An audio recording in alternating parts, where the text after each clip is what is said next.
لو سمعت عن أجهزة السمنة الموضعية وفاكر إنها الحل السحري وهتخليك تودع الدايت للأبد، يبقى لازم تكمل الفيديو ده للآخر. أنا دكتورة ساندي العسال وده ABC تغذية.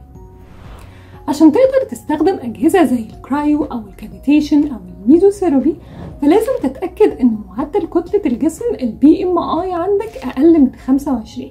يعني أنت محتاج في الأول لدايت عشان تنزل فيه وزنك، وبعد كده تقدر تستخدم الأجهزة دي في الأماكن اللي لسه مش راضي عنها في جسمك، بس بعد ما توصل للوزن المثالي. طيب انت ممكن تسألني هيحصل ايه لو رحت ونزلت من بطني شوية بأجهزة السمنة الموضعية؟ هقولك ولا حاجة، ولا أي حاجة حرفيا. مش هتلاقي نتيجة مرضية تماما، ولو حتى حسيت بأي فرق فده معناه انك فقدت مية وعضلات من جسمك مش أكتر.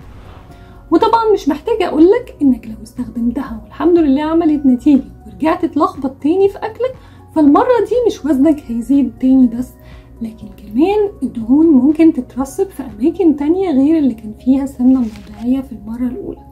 فخد بالك، ولازم تعرف إن الأجهزة دي ما تنفعش لكل الناس. يعني لو أنت مريض قلب أو ضغط أو عندك إنزيمات الكبد عالية أو عندك دهون على الكبد، يبقى الأجهزة دي مش ليك خالص.